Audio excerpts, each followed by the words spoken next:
Hey, so tonight we're going to talk about what it was really like to be a caveman. And I mean really like, not the cartoon version with clubs and grunting, but the actual day-to-day life of people who lived 25,000 years ago. Oh, and if you're enjoying these stories, I'd really appreciate a like or subscribe. Super curious where you're all listening from. So drop a comment with your location and what time it is there. Always blows my mind how people are falling asleep to this all over the world. All right, find that cozy spot.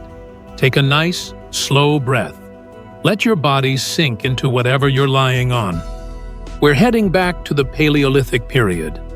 And trust me, you're going to be real grateful for that mattress by the time we're done. Congratulations! You just woke up in a cave 25,000 years ago. The first thing that hits you? The cold. Not just chilly, bone-deep, teeth-chattering cold. You're lying on what feels like the world's worst camping gear, bunches of sedge grass and rushes arranged into a rough sleeping mat. It's scratchy, really scratchy. Your nose fills with intense smells, wood smoke, something musty and earthy. Earthy from the cave walls, leftover cooked meat, the sharp tang of unwashed bodies, animal fat, grass bedding. It's a cocktail of survival. You can hear the cave breathing, in a way, drips echoing deeper inside, the soft snoring of maybe 20 other people. A baby makes those tiny sleeping sounds. Birds are calling outside.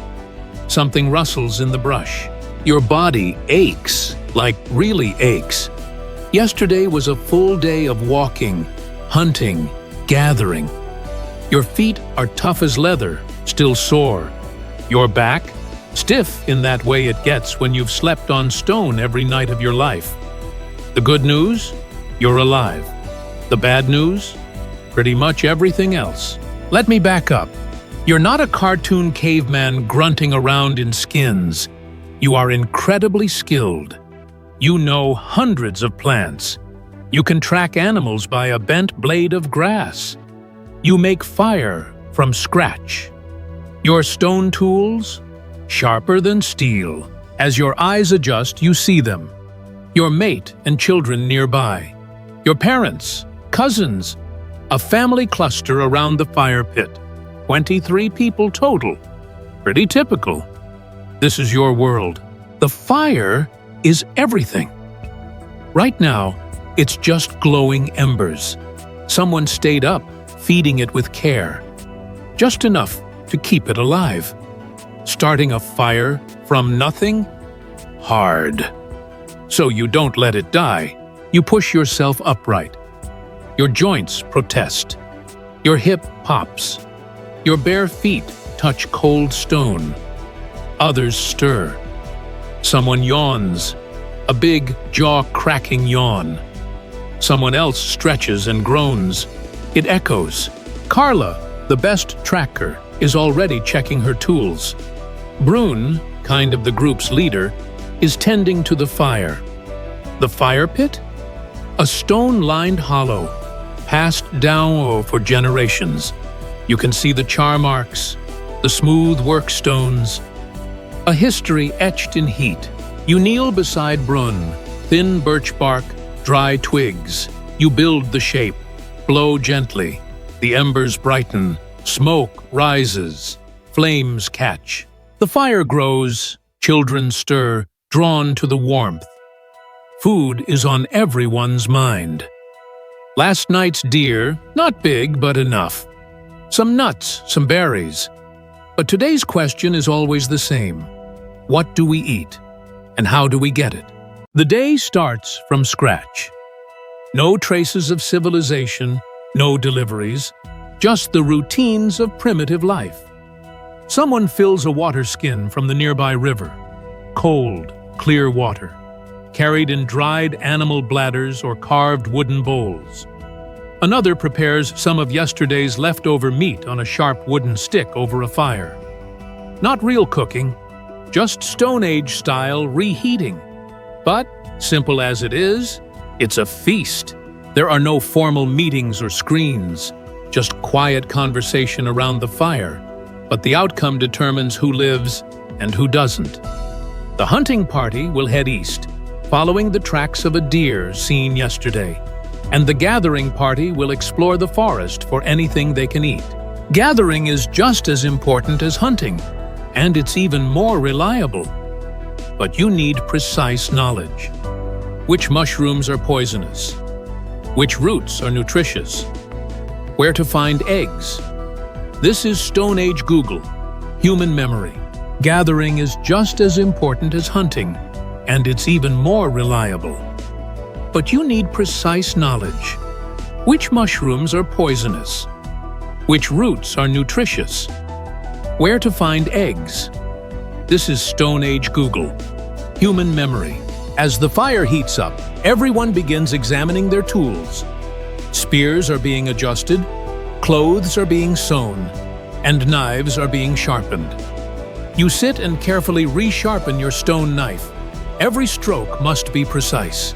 The sound of hammering on stone spreads like the rhythm of primitive life. Chip, chip, chip. A symphony of survival. After minutes of work, your knife shines, sharp enough to tear through antelope hide with ease. Children learn by observation. There are no classrooms. The little ones help tidy up or fetch water.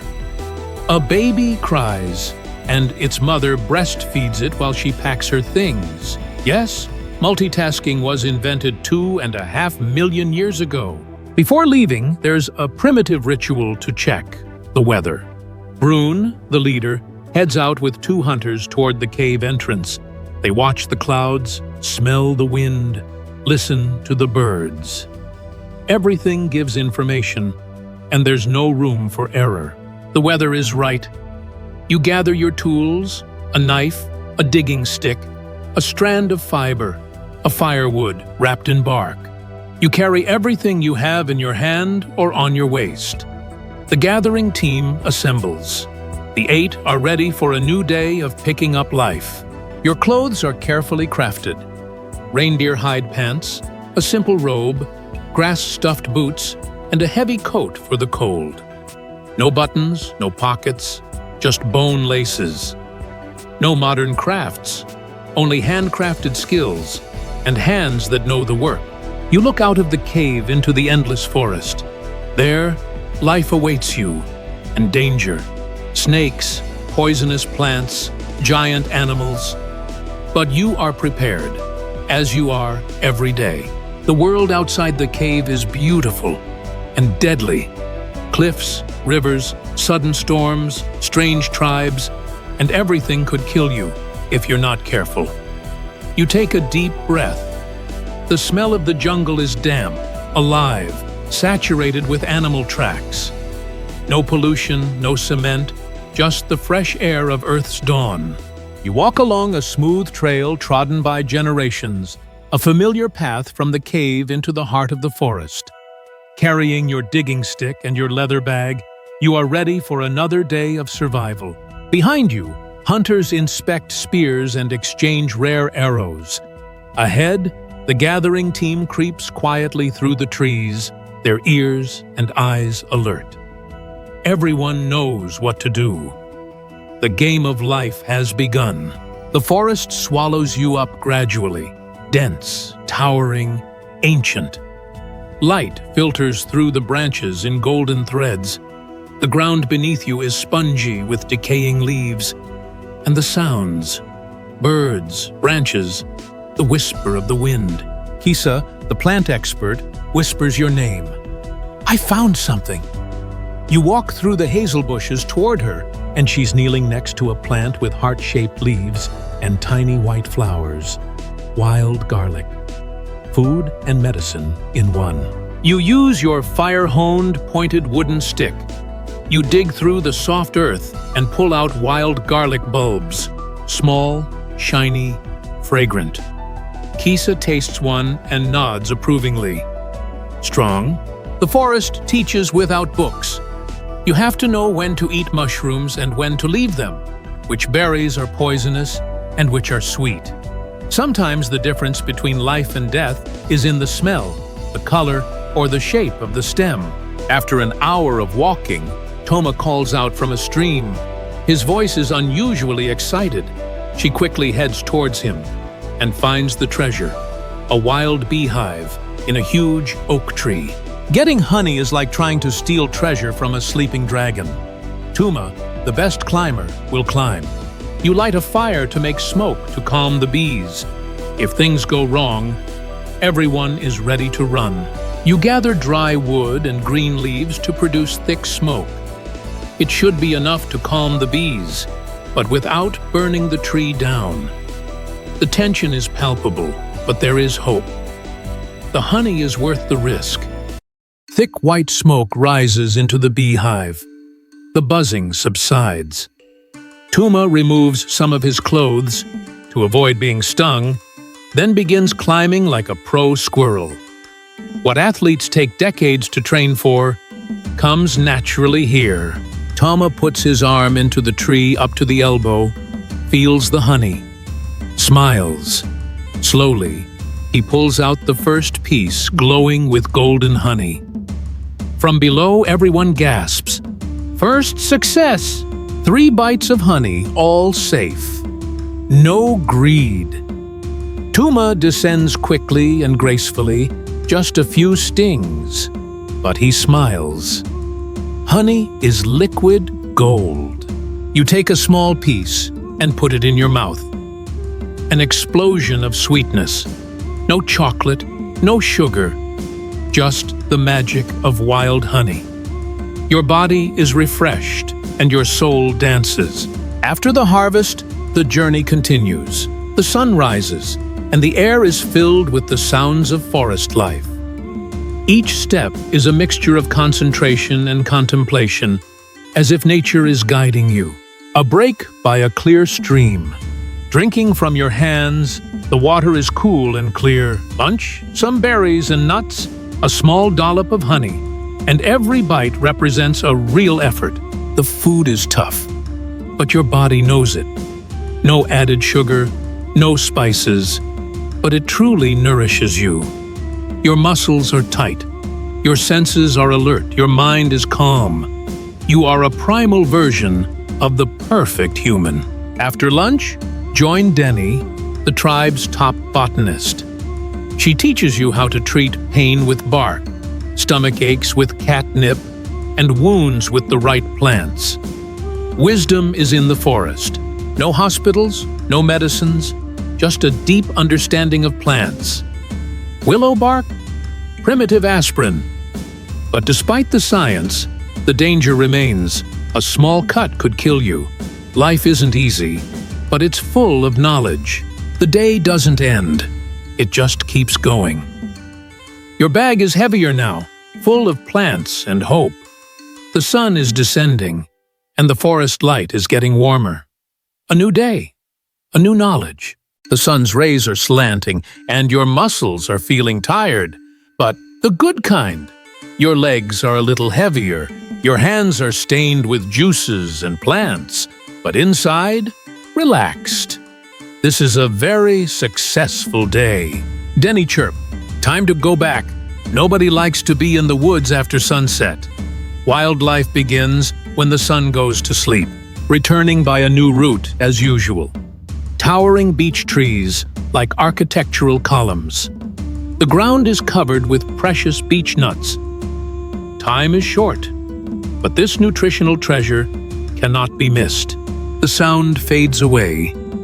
No birds, no rustling leaves.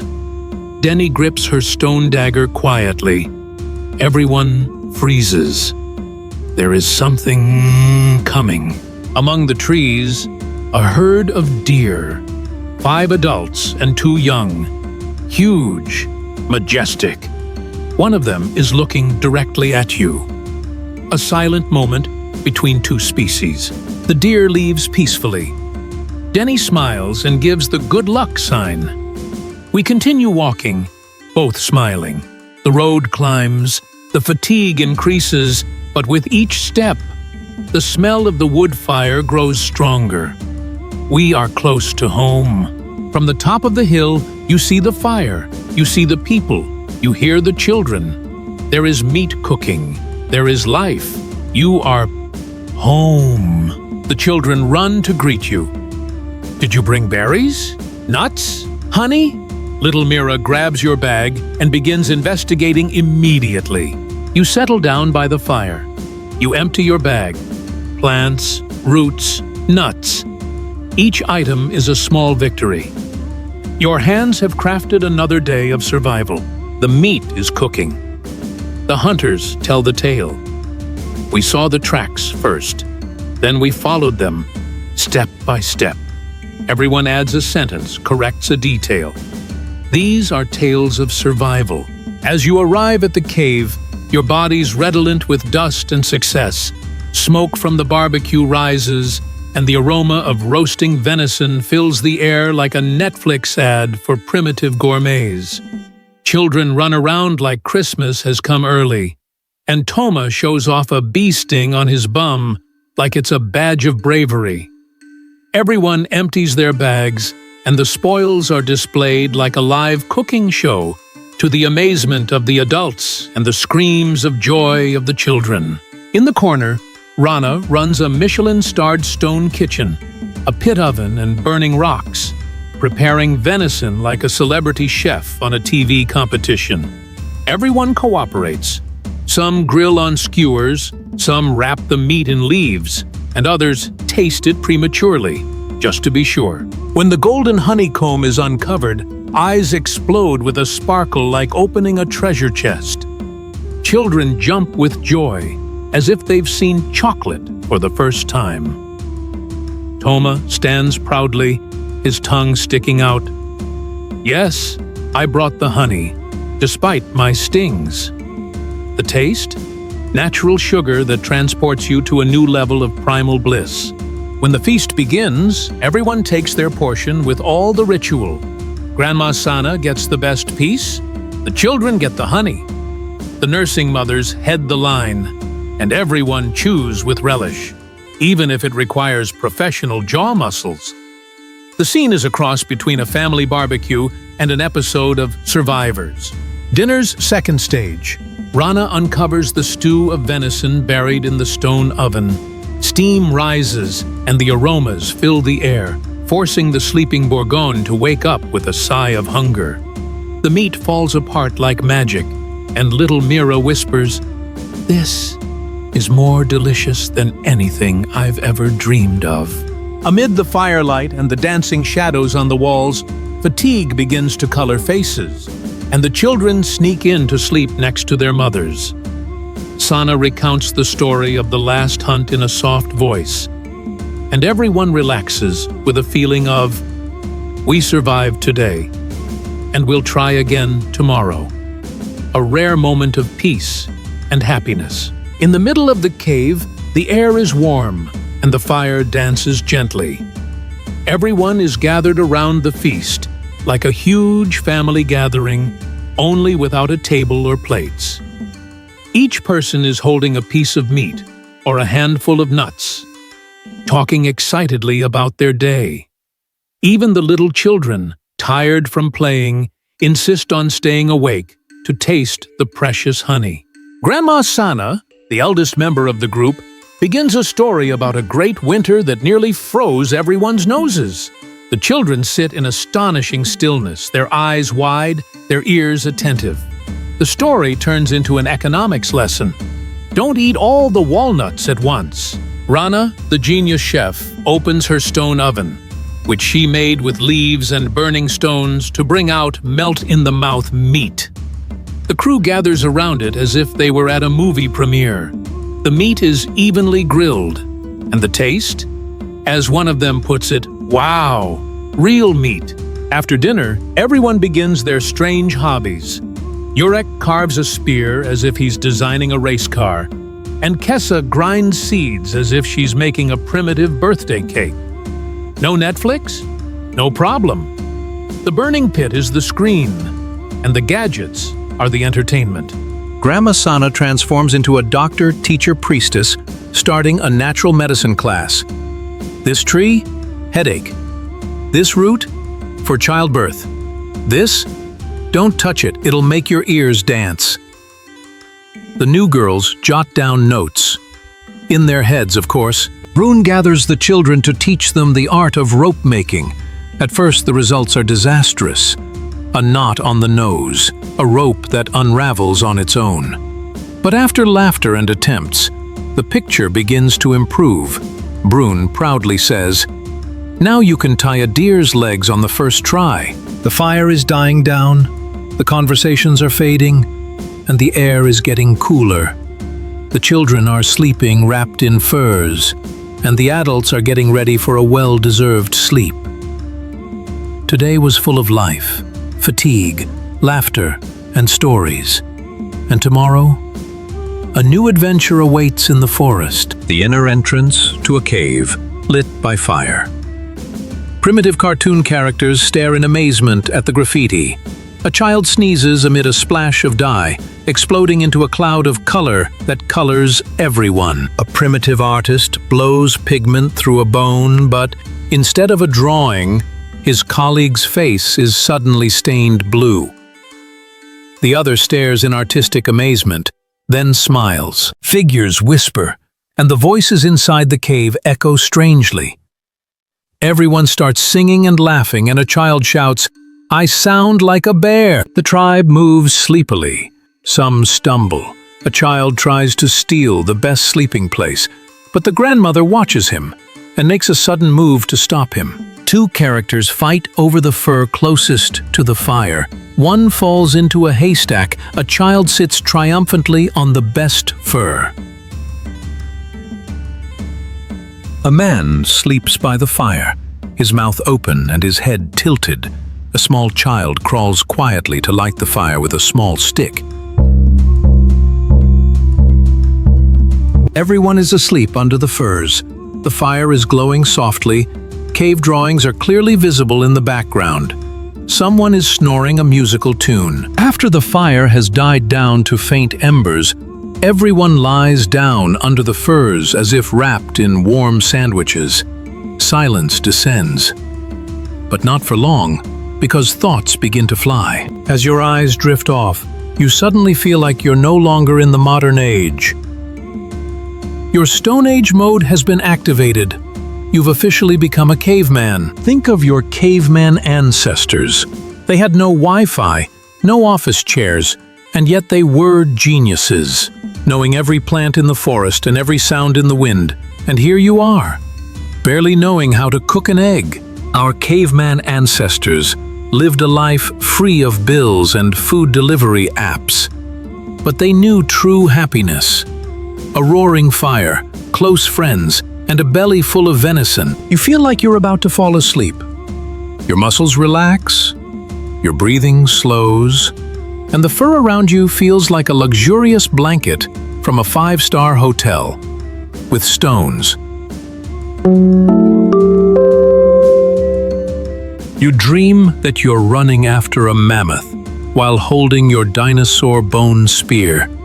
Don't ask how. And at the same time, you see a child next to you trying to imitate you while asleep.